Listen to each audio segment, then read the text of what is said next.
இன்னைக்கு நம்ம ரொம்ப சூப்பரான நல்ல கிறிஸ்பியான தஞ்சாவூர் ஸ்பெஷல் உரப்படை தாங்க பார்க்க போகிறோம். இந்த உரப்பாடை ரொம்ப டேஸ்டியாக இருக்கும் சாப்பிட்றதுக்கு. அதுவும் தேங்காய் சட்னி வச்சு சாப்பிட வேறு லெவலில் இருந்துச்சு. கண்டிப்பாக ட்ரை பண்ணுங்கள். ரொம்ப ஹெல்த்தியான ரெசிபியும் கூட.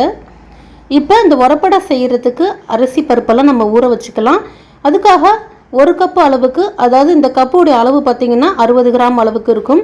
அந்த கப்பில் தான் எல்லாமே அளந்துக்கிறேன். ஒரு கப்பு நான் புழுங்கல் அரிசி, ஒரு கப்பு வந்து பச்சரிசி எடுத்திருக்கேன்.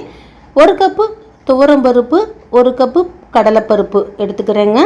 உங்ககிட்ட தோல் உளுந்து இருந்துச்சுன்னா தோல் உளுந்து அப்படியே தோலோடையே சேர்த்துக்கோங்க. அது ரொம்பவே ஹெல்த்தியாக இருக்கும். என்கிட்ட தோல் உளுந்து இல்லாததுனால நான் வெள்ளை உளுந்து எடுத்துக்கிறேங்க. அதையும் ஒரு கப்பு எடுத்துக்கிறேன். எடுத்துகிட்டு இதெல்லாம் நல்லா ஒரு 2-3 தடவை அலசிட்டு நல்ல தண்ணியை ஊற்றி எடுத்துகிட்டு வந்திருக்கேன். பாருங்கள், நல்லா 2-3 தடவை அலசிடுங்க. இப்போ இதை மூடி போட்டு கரெக்டாக ஒரு 3 மணி நேரம் ஊற வச்சுக்கலாம். குறைஞ்சது 3 மணி நேரம் ஊற வைங்க. அப்போ தான் அரிசி பருப்புலாம் நல்லா ஊறி வரும். இப்போ 3 மணி நேரம் கழித்து பார்க்குறேன், நல்லாவே ஊறி வந்திருக்குது. இப்போது நான் ஒரு மிக்ஸி ஜார் எடுத்துக்கிறேன்.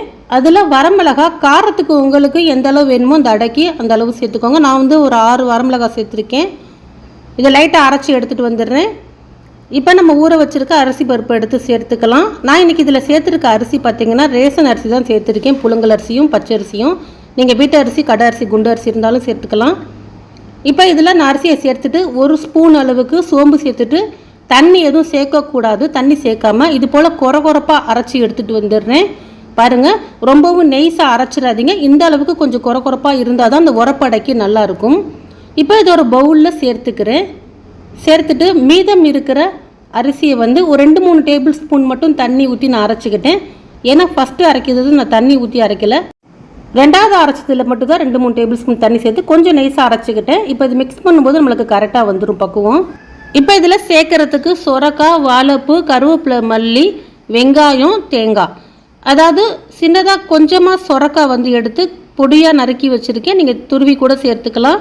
அதே போல் 2-3 சீல் தேங்காய் பொடியாக இது போல் பல்லாக போட்டு வச்சுருக்கேன். நம்ம சாப்பிடும்போது கடிப்படும்போது நல்லாயிருக்கும். ஒரு மீடியம் சைஸ் பெரிய வெங்காயம் பொடியாக நறுக்குனது, கருவேப்பிலை, மல்லி தேவையான அளவு, வாழைப்பூ ஒரு கைப்பிடி அளவுக்கு பொடியாக நறுக்கி வச்சுருந்தேன். இதெல்லாம் சேர்த்துட்டு இதுக்கு 1 ஸ்பூன் அளவுக்கு உப்பு சேர்த்துட்டு இப்போ லைட்டாக மிக்ஸ் பண்ணிக்கிறேன். இன்னும் ஒரு சில பொருள் சேர்க்கணும். இப்போ லைட்டாக நல்லா மிக்ஸ் பண்ணிவிட்டு இப்போ இதில் கொஞ்சமாக மஞ்சள் தூள் சேர்த்துக்கிறேன். ஒரு 1/4 ஸ்பூன், ஒரு 1/2 ஸ்பூன் அளவுக்கு இன்றைக்கி நான் காஷ்மீரி மிளகாய் தூள் சேர்க்குறேன். இது எதுக்காக சேர்க்குறேன்னா நல்லா கொஞ்சம் கலராக இருக்கும் நம்ம செய்கிற அடை, இந்த உரப்படை.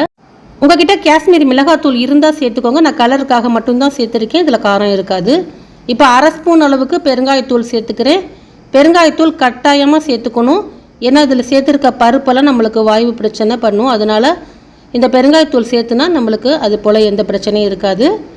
இப்போ நல்லா மிக்ஸ் பண்ணிக்கிறேங்க. இது போல் நல்லா மிக்ஸ் பண்ணியிருக்கேன். இப்போ பாருங்கள், பதம் வந்து இது போல் இருக்கணும். நல்லா திக்காக இருக்கணும். நம்ம சேர்த்துருந்தது எல்லாமே கரெக்டாக வந்திருக்குது பாருங்கள். இப்போ நல்லா மிக்ஸ் பண்ணிவிட்டு இப்போ நம்ம செய்ய ஆரம்பிக்கலாம். இப்போ இது செய்கிறதுக்கு நான் சட்டி தான் எடுத்திருக்கேன். அதில் ஒரு 2 டேபிள் ஸ்பூன் அளவுக்கு எண்ணெய் சேர்த்துக்கிறேன். ஃபஸ்ட்டு செய்கிறதுனால 2 டேபிள் ஸ்பூன் சேர்த்துக்கிறேன். சேர்த்துட்டு 2 கரண்டி அளவுக்கு மாவு எடுத்து எந்த அளவுக்கு கொஞ்சம் மெலிசா, ரொம்பவும் மெலிசா வேணாம், ரொம்பவும் மொத்தமாக வேணாம், ஓரளவுக்கு இந்த அளவுக்கு தட்டி கொடுத்துக்கலாம். இப்போ மூடி போட்டு வச்சிடலாம். அடுப்பை வந்து கண்டிப்பாக மீடியமாக வச்சுக்கோங்க, ஹையில் வைக்கக்கூடாது. இப்போ பாருங்கள், நல்லா வெந்துருச்சு.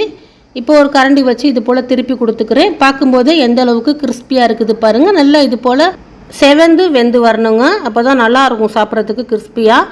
இப்போ 2வது பக்கெட்டு திருப்பி போட்டு மூடி வைக்க தேவையில்லை. நல்லா இந்த பக்கெட்டு வெந்தோடனே எடுத்துடுறேன்.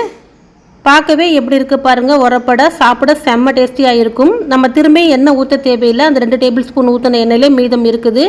அதுலேயே வந்து நான் அடையை சேர்த்துக்கிறேன். மாவு, அடை மாவு எடுத்து 2 கரண்டி சேர்த்துட்டு மூடி வச்சிடுறேன். சப்போஸ் எண்ணெய் இல்லாட்டினா மட்டும் எண்ணெய் சேர்த்துக்கோங்க. இப்போ திரும்பி இது போல் நல்லா வெந்தோடனே திருப்பி கொடுத்துட்டு 2 பக்கெட்டும் மாற்றி நல்லா வேக வச்சு எடுத்துக்கிறேன். ரொம்ப சூப்பரான தஞ்சாவூர் ஸ்பெஷல் உரப்படை ரெடி ஆயிடுச்சுங்க. கண்டிப்பாக நீங்களும் இந்த அடையை செய்து சாப்பிட்டு பாருங்கள். அதுவும் தேங்காய் சட்னியோட சாப்பிட்றதுக்கு செம்ம டேஸ்ட்டாக இருந்துச்சுங்க. காலை மாலை டிஃபனுக்கு இது போல் ஹெல்த்தியான ரெசிபியாக செய்து கொடுங்க. உங்கள் வீட்டில் இருக்கவங்களும் என்ஜாய் பண்ணி சாப்பிடுவாங்க. தஞ்சாவூர்காரவங்க இந்த வீடியோ பார்த்தீங்கன்னா ஒரு ஹாய் கொடுத்துருங்க. எந்த அளவுக்கு சூப்பராக இருக்குங்கிறத தஞ்சாவூர்காரங்க கமெண்ட்ஸில் சொல்லுங்கள். செம்ம டேஸ்டியான இந்த ரெசிபியை செய்து பார்த்துட்டு எப்படி இருந்துச்சுங்கிறத கமெண்ட்ஸில் கண்டிப்பாக நண்பர்கள் அனைவரும் தெரிவிங்க. வீடியோ பிடித்திருந்தால் லைக் பண்ணுங்கள், ஷேர் பண்ணுங்கள், ஃபாலோ